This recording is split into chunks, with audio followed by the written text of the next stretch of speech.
Oh,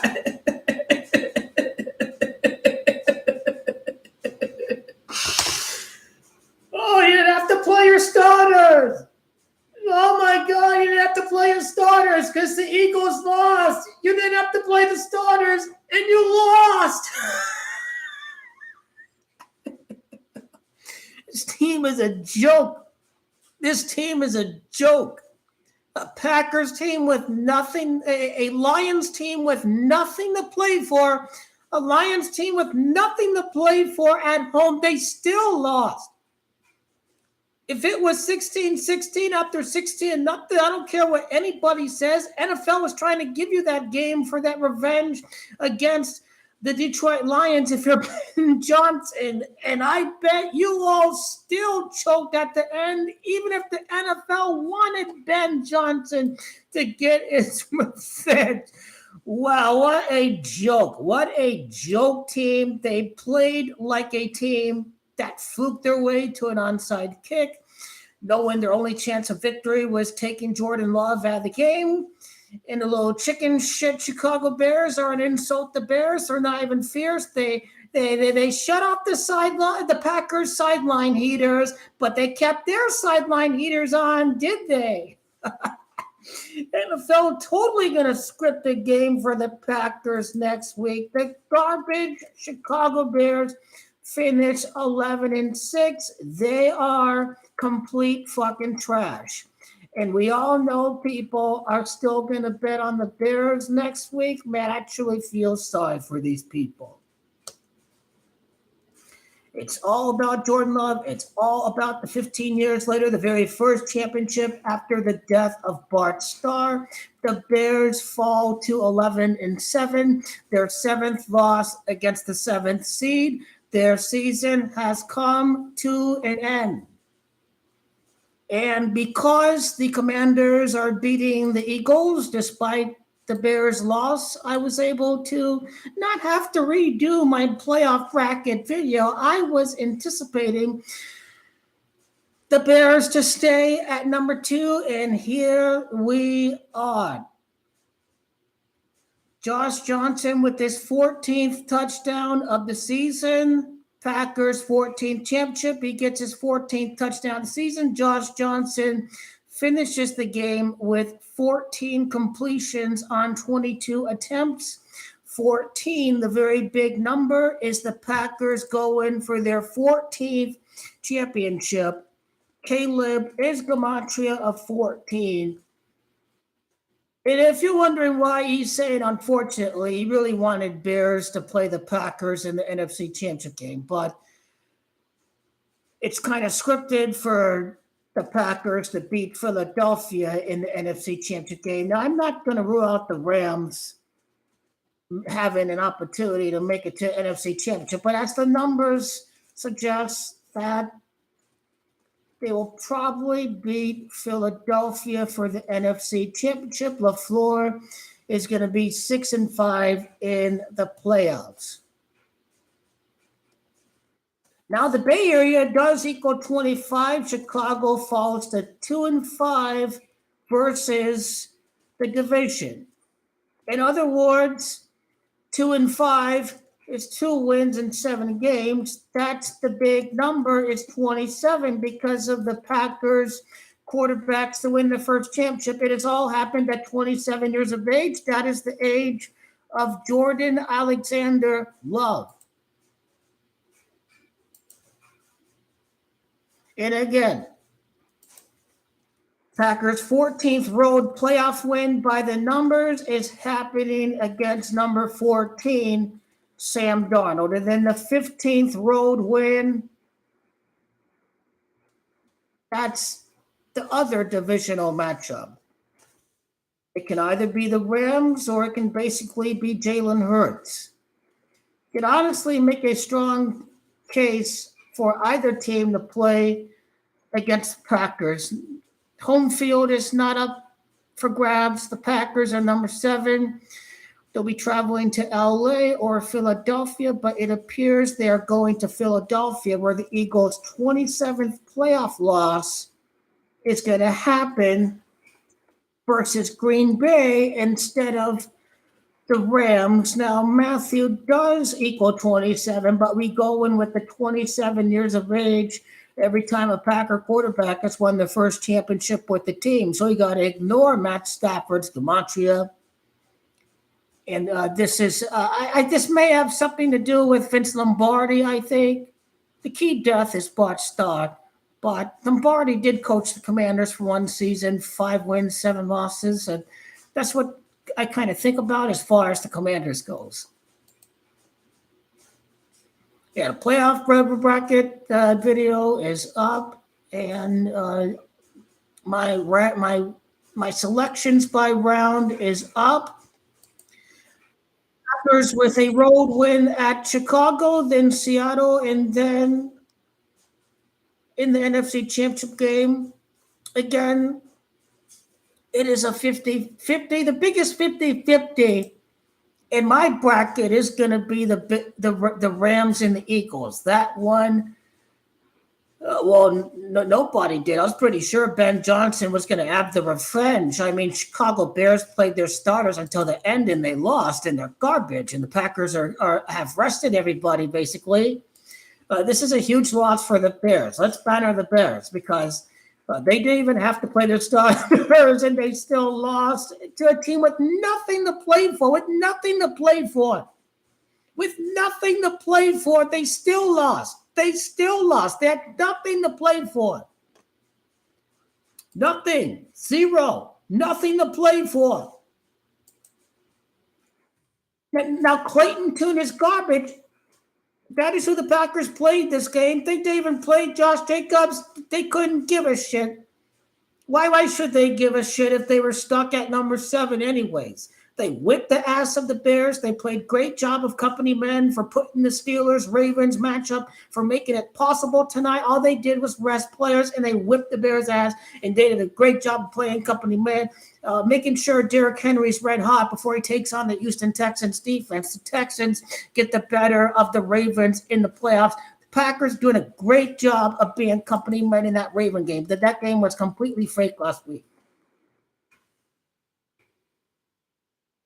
This is a loss for Caleb Williams. So what is the record for the season? That completion percentage is garbage. I mean, Trayvon Diggs is there, man. He is truly fucked.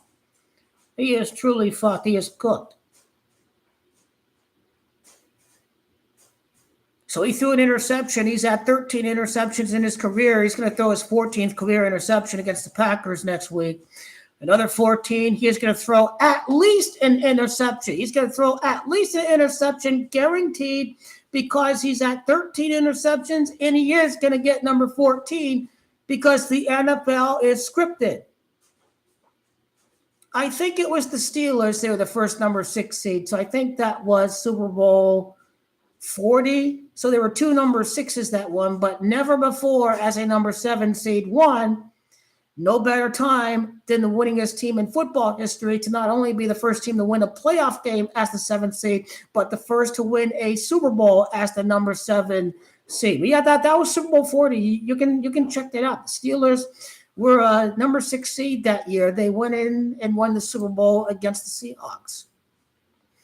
The Seahawks are 4-0 in playoff games against NFC competition as the number 1 seed. And it's going to fall to 4-1 as a number 1 seed against NFC competition. Green Bay equals 41. So the 2 times the Seahawks were the number 1 seed, they made it to the Super Bowl. 4-0 in NFC games, including Super Bowls. It's going to be 6 wins in 7 games in total. Kind of like Levi's equals 67. The Seahawks have 0 chance. They not winning. I told you. Real high Q ball knowledge. Seahawks turn over the ball. They play worse at home. Packers don't turn over the ball on offense. Seahawks, they have the 2nd most turnovers in the NFL. That's a recipe for disaster against an elite stout secondary of the Green Bay Packers. And this does not include even Trayvon Diggs. But yeah, Darnold he got carried by the Seahawks defense. They played an injury-prone team. The 49ers. Is Josh Jacobs going to fumble it like McCaffrey? No, he's not, because he's a baller and he's a gamer. And he was drafted by a team at the time that was playing at the Bay Area over at Oakland. He is going to be playing in the Super Bowl. Josh Jacobs, I don't know how far Santa Clara is from Oakland, but I think it may say something in the Google search. A minor detail like that, I think it's rather going to be very significant. So how far is Oakland from Santa Clara? Because Josh Jacobs, he was drafted while the Raiders were at Oakland before they moved to Vegas. 42.8 miles, 43. That's Camacho champion. That's Camacho the Packers. 50-minute drive is like San Francisco, but 42.8 miles, 43 is the Packers. 43 is champion. That's your 43, Camacho there.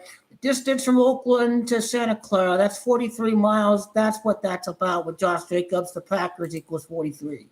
It's Trayvon Diggs. Where's number 28? Super Bowl's on 2-8.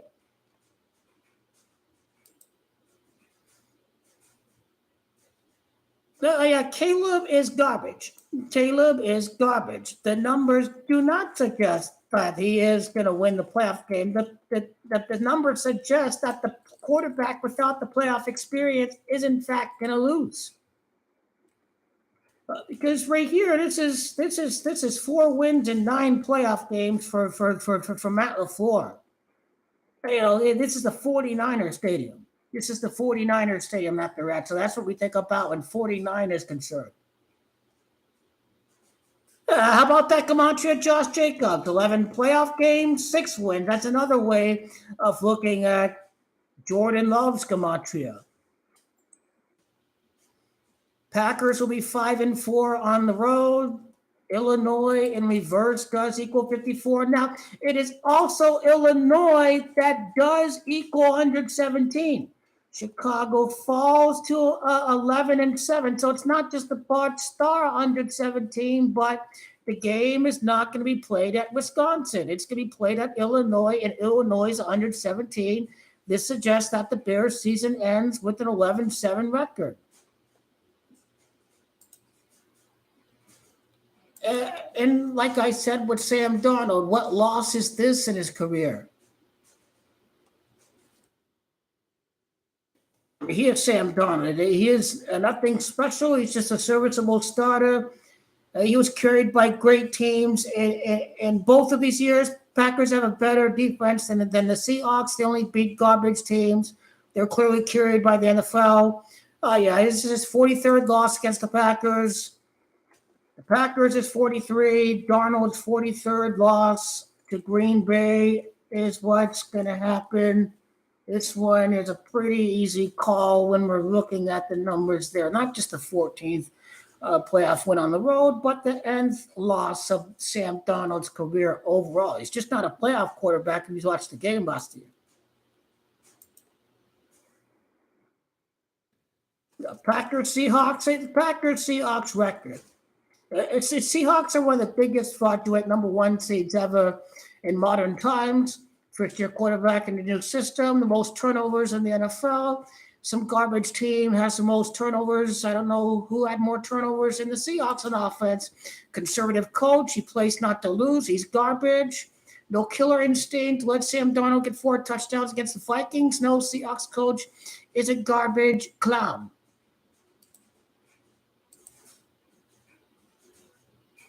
Weak schedule. NFC South was a joke.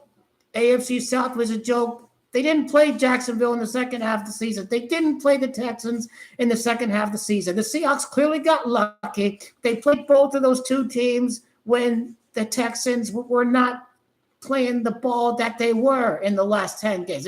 They played the Jaguars in October, not when they were really starting to turn it up in November, December. So this is how Seahawks are fought. They played a Colts team with a 45-year-old grandpa. They didn't play Daniel Jones.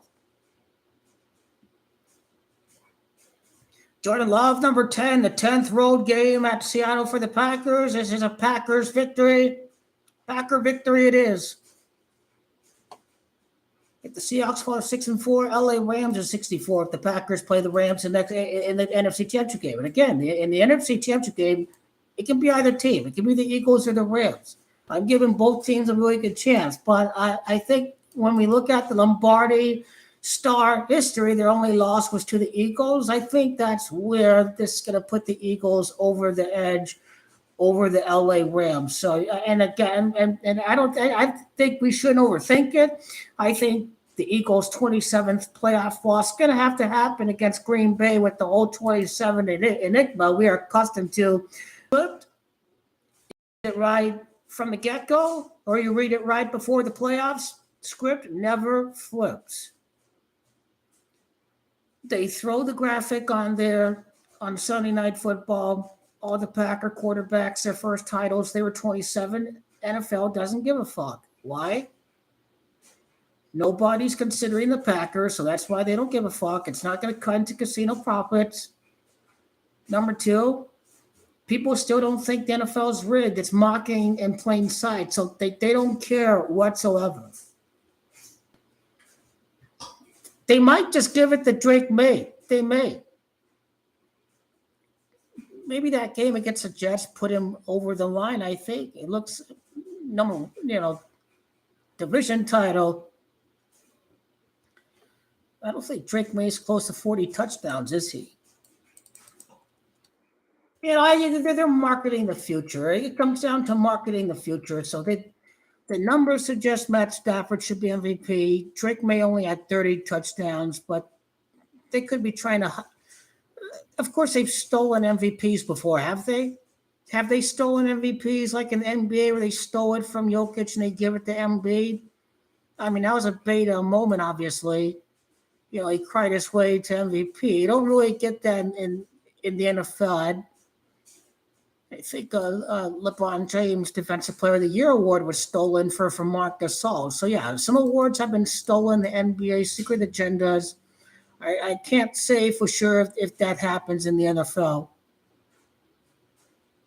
I don't think anybody would argue about the Chargers losing against the Patriots. Now, this is where people turn away from ball knowledge and they just start they start thinking, oh, it's only the quarter. So they don't look at the Texans winning streak or their defense. They're just gonna say, oh, Lamar Jackson, Ravens win. But you need a team around him. You need a team. Ravens had better teams in previous years. This team is not as good as past years.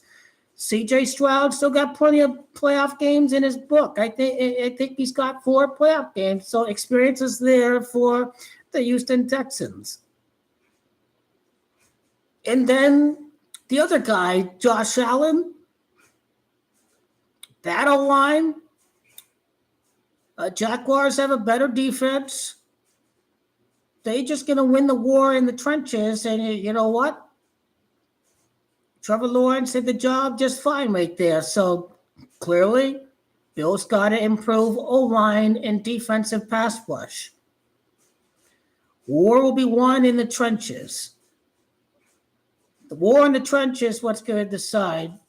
It's what's going to cost Lamar Jackson and Josh Allen. It won't be like choking or any of that. It's just the fact that these defensive lines out there are going to generate the pressure. They're going to force the fumbles or the key interception, the key tip in the air, the interception. So everyone be about Lamar choking. That's certainly true in past seasons. But when Lamar loses, he's just not choking because simply the Texans are better. And they have the number 1 defense or a number 3 defense or number 5 defense. They are a better team than the Ravens. Past is the past. The past is the past. Kansas City Chiefs, they in the past now. Okay? They in the past. The Bills, divisional conference championship, that's in the past. You'll have an off year. Bucks missed the playoff, they had an off year. It happened. Oh, yeah, I get it. It won't matter because the Broncos won't face Mahomes, Allen, or the other guy, Burrow. They just won't face him. CJ Stroud and Drake May, that's who they're going to face.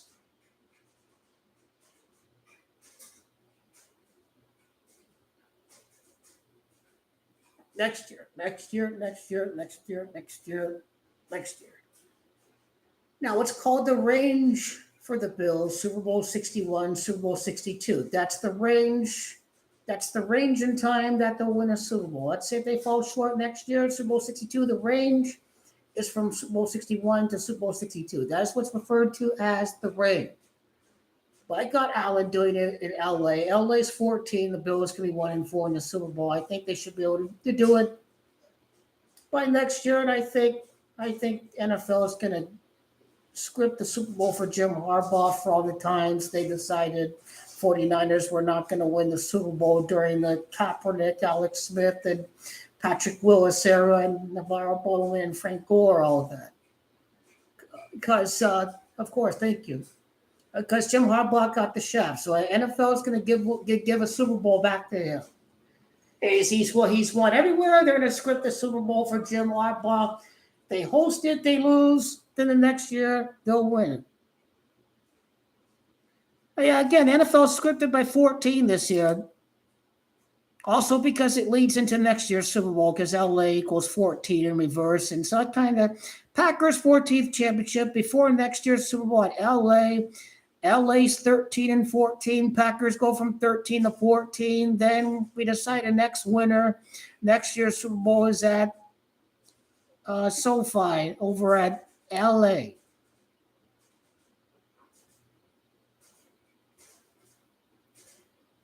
I wonder when they'll come out with the playoff schedule. I guess after the Sunday night football game. That's probably going to be pretty late at night, right?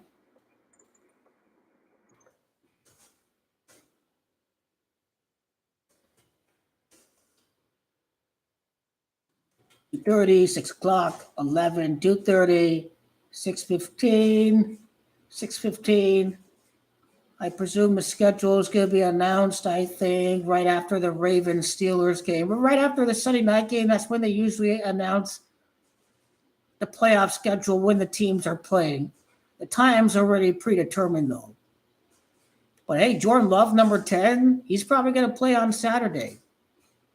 He's going to play on the 10th day of the year. If I had to presume when he's going to play, January 10th. We'll see if they put the Bears-Packers on Monday or if they put it on a different day. That's going to be interesting. And now the garbage game is got to be played on Saturday. So first game is usually the garbage matchup. So which one is it going to be? Probably Chargers, Patriots, or Ravens, Texans, if I had to guess. I think, the Tom Brady, the Fox, the Eagles, San Francisco, that's probably going to be a Sunday, late Sunday matchup. Maybe Bills, Jaguars, maybe, East Coast, Jacksonville. Maybe that's the early game on Sunday.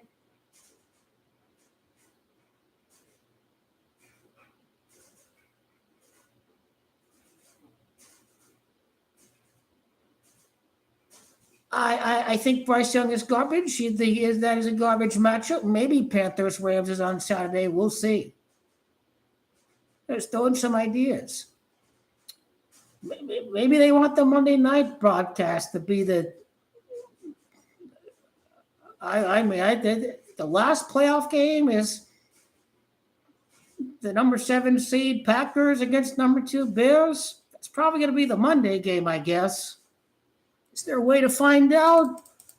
I would say it's Jordan Love's record I'm playing on Mondays. I think maybe that's a clue. It makes sense that you save the very best game for last. Packers against Bears. That's crazy how he doesn't play the final 2 games and he stays at 27 wins in the regular season. Kind of keeping the 27 enigma all together. It's all completely synced up by the numbers. I wonder what Clayton Tune's Comanche is. Clayton's Comanche 27. You can't. Clayton is Comanche 27. His name equals 27 in Comanche. This is hilarious. This is hilarious. Even Tune is Comanche 60. Man, these numbers people, they funny. They funny.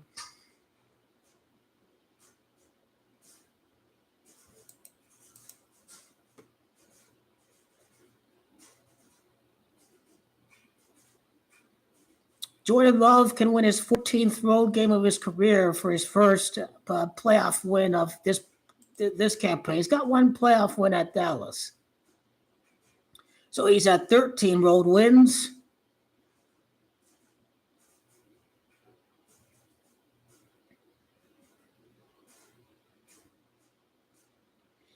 This is wild. Jordan Love is at 23 wins in NFC and one playoff win that gives him 24 wins against the NFC. His 27th win against the NFC is to win the NFC title. This is great. This is great. I wonder if the statistic, if it includes starts or if it only includes appearances. It may only include appearances, but still. Appearances against NFC teams, his 27th win can occur in the NFC Championship game. How about that for a stat?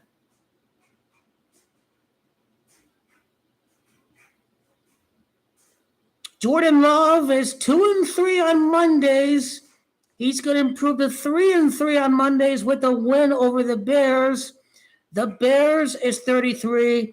Jordan Love improves to 3-3 on Mondays with a win over the garbage Bears, who took out Jordan Love, who shut off the Packers sideline heaters, who got lucky on an onside kick.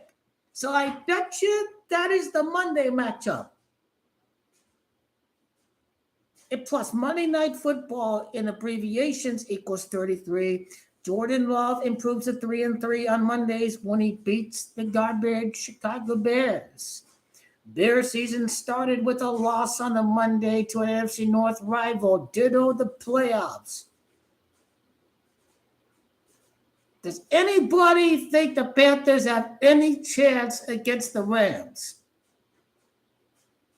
I don't care what anybody says. That game against the Rams was fake, scripted.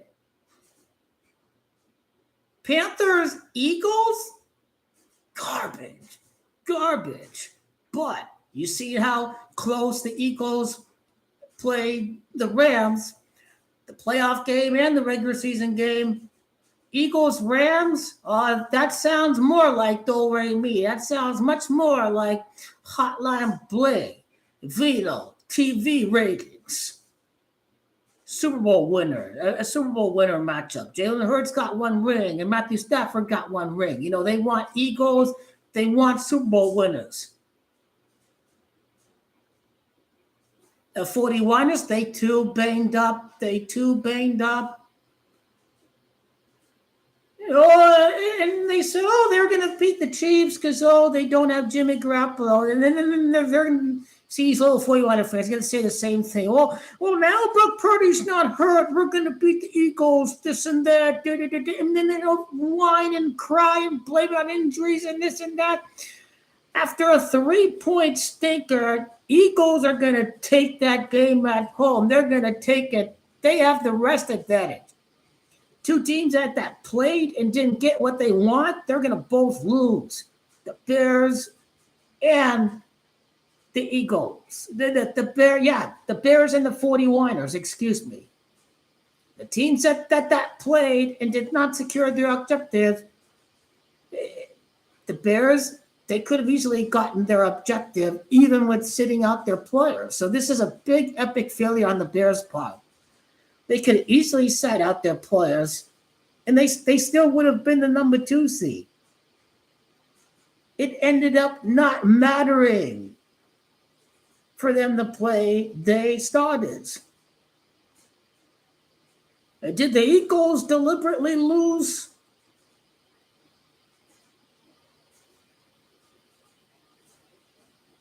You look at that banged up 49er team. And their defense was getting shredded by a grandpa. I think the Eagles knew what they were doing. They know how great the Packers are. Eagles much rather would play San Francisco than play the dynamic Green Bay Packers and that ferocious pass defense and elite top 5 talent Jordan Love when he's healthy. See, I would play a banged up 49er team. Out-muscled by Seattle. They're gonna run up. They're gonna run up the ass, right down the throat. Without, you may as well sit out Timo Werner. This injury history is pretty bad for the 49ers at Philadelphia. I would sit them out this one. Because they are going to run down the throat like they ain't no tomorrow. That's what they're going to do. I think this boy sucked. He can't play through injury. He looks rattled. He winces in pain too much. These bastards in the Philadelphia crowd, they're too much for that little boy Brock Purdy to handle. It's too much. It's too much for him. It's too much for him. He's not a Super Bowl quarterback. He's a very good regular season system quarterback. They're still looking for a quarterback. Mark my words. Everybody who's elite, when it's your third and short, all you need is 6 yards, and you get the game-winning field goal position to get the game-winning field goal in the Super Bowl. Elite quarterbacks, they get it done. They recognize Brett Boom, hot read, midfield, far turning. He failed.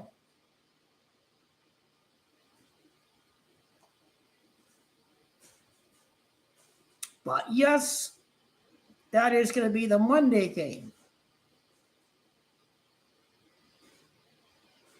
That will be the Monday game.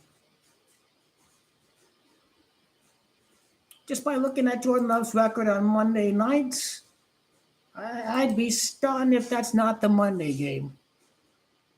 Cold, frigid temperatures in Chicago, the pissy-ass Chicago Bears, the chicken shits. They'll be barred by the NFL from shutting off the Packers sideline heaters. They are shitting in the underwear. They have to play in frigid January weather, and this time they're being scrutinized with a very tight microscope. You are not allowed to shut off the Packers sideline heaters and keep yours on, you chicken shits. We're gonna put you on a cold fucking Monday night this time, and this time they getting smoked by 10 points. That's why they have to play on a cold, frigid night game. Because y'all won't be able to shut off the sideline heaters this time around. Even the sideline pictures, they captured the Bears' sideline heaters. They were working.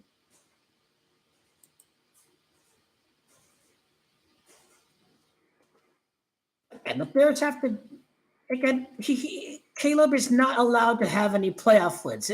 Jaden Daniels has to be the guy that down the line is the quarterback that the Bears passed on.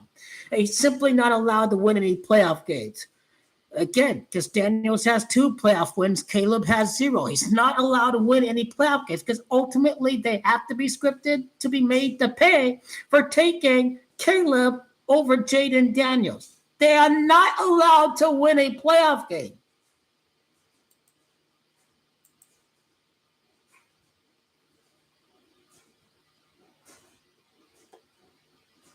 Yeah, so I'm just going to Caleb's splits. I'm just going to see, what is his record on Monday night games? Because he lost. He already lost the Monday game this year.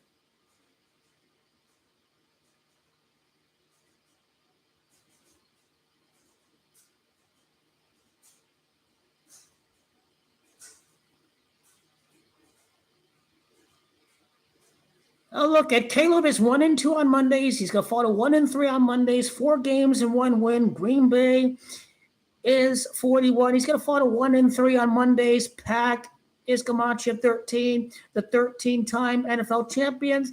Caleb Williams falls to 1-3 on Monday nights.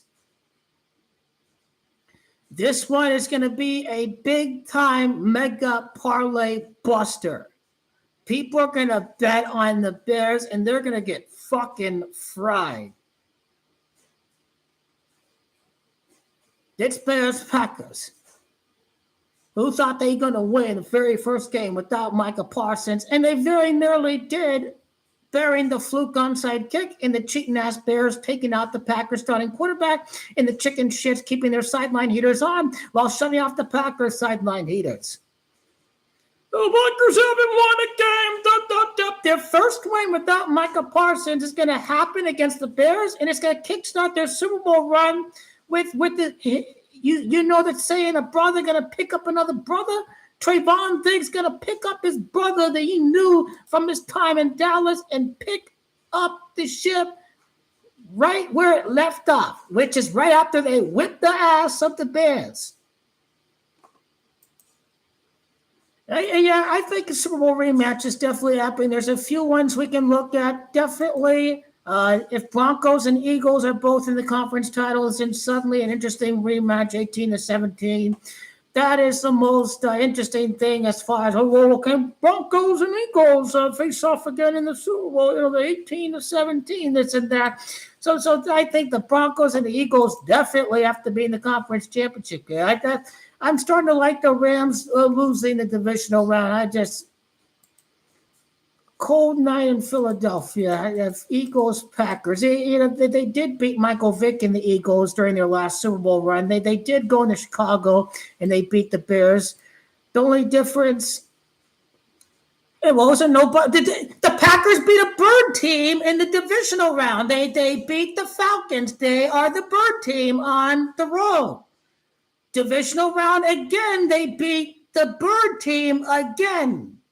Instead of Matt Ryan and the Falcons, instead of that bird team in the divisional round during Aaron Rodgers' Super Bowl run, we replaced Falcons with Seahawks. So the moral of the story, Chicago, Philadelphia again, and beat another bird team and route to winning the NFC. This is what the Packers are going to do. So I think Seattle, I'm thinking bird team Atlanta, who they beat the divisional round of 2010-2011. The other bird team besides the Eagles, the other bird team.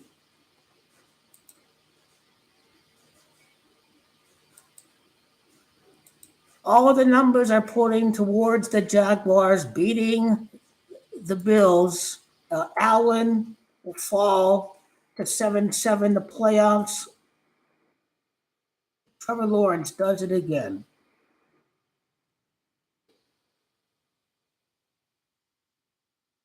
No Buffalo this time. The one thing I really didn't do in the playoff game prediction videos is basically, the head-to-head on the road at home against a given team. So, Bills, Jags. I think the Bills, they had a 9-6 game against the Jaguars, I remember. They either beat them 9-6 or they lost 9-6. It's some reason he struggles against the Jaguars.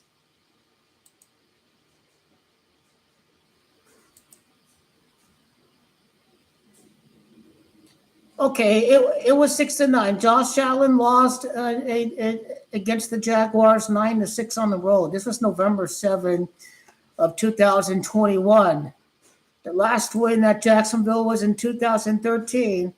It appears Josh Allen is 0-2 at Jacksonville. Yeah, no.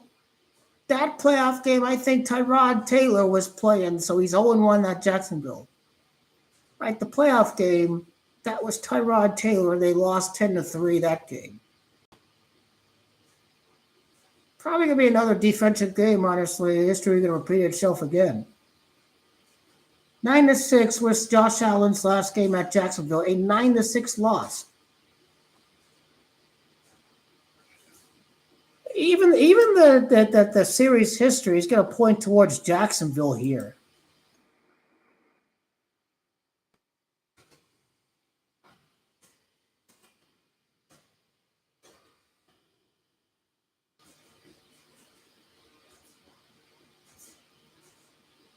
Wow, 41-7.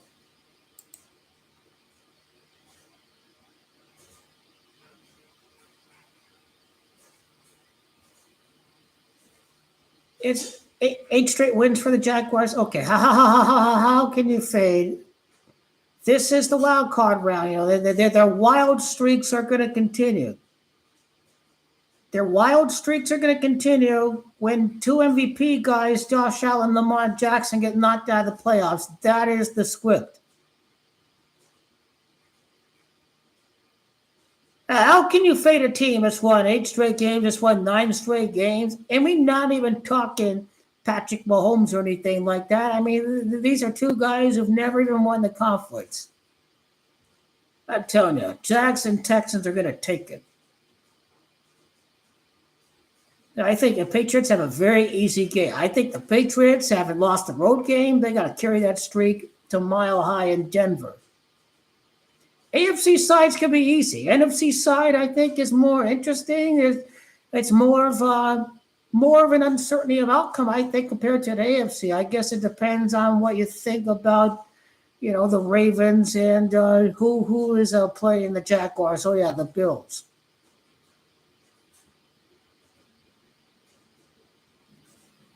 I feel great. My AFC side is already perfect. NFC side, anything can happen with a couple matchups. I tell you, it's not looking good for the Bears at all.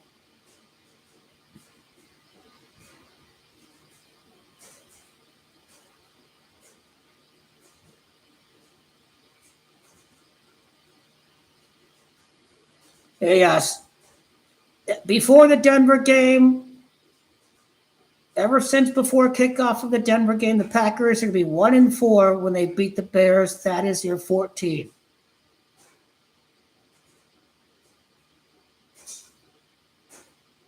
Jordan Love's 14th passing attempt since the end of the Broncos game, the game that Micah Parsons got hurt, is his first pass back in action since he got injured at Chicago earlier. This is what falling to 6-3 at home is about. It's about Michael Jordan's style revenge. It's about Jordan Love with his 23 touchdowns in the regular season, the Michael Jordan number 23. That's really the moral of the story of the Bears falling to 6-3. It's that Michael Jordan symbolism with Jordan Love going that Michael Jordan killer style run, the revenge against the Bears, and then to beat everybody else to make it to the Super Bowl and satisfy 27. You play 6-7 with 2-7, y'all. That's what it's about. It's about 2-7. 6-7, that fat going away. It's about 2-7 now when we're talking about football here.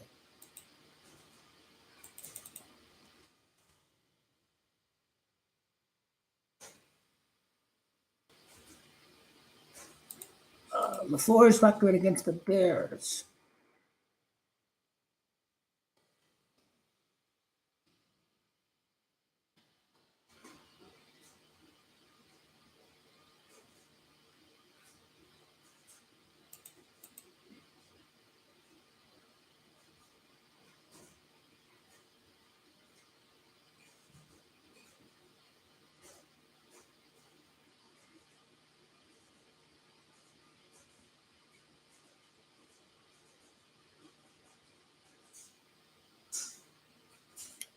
Matt LaFleur's 12-2 against the Bears. He's going to improve to 13-2.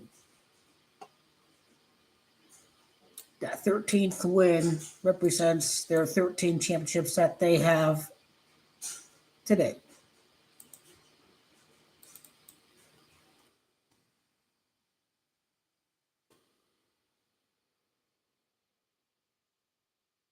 All evidence points to the Broncos winning on the AFC side. They should be able to win. They're gonna deal with the Patriots their first road loss of the season. Bo Nix will be playing in the Super Bowl.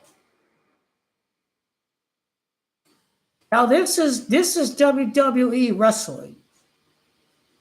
Will they meet again against a team that injured Micah Parsons and his former teammate comes in and gets an interception in the Super Bowl? This is still the WWE.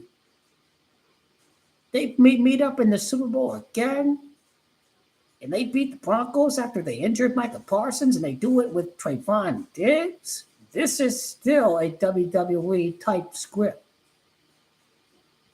Broncos Packers more compelling than Packers Patriots. Man, Packers make it to the NFC title, and the Broncos are there playing at Mile High. Denver Green Bay rematch. That revenge, that Michael Jordan assassin persona for Jordan Love. It's gonna be epic.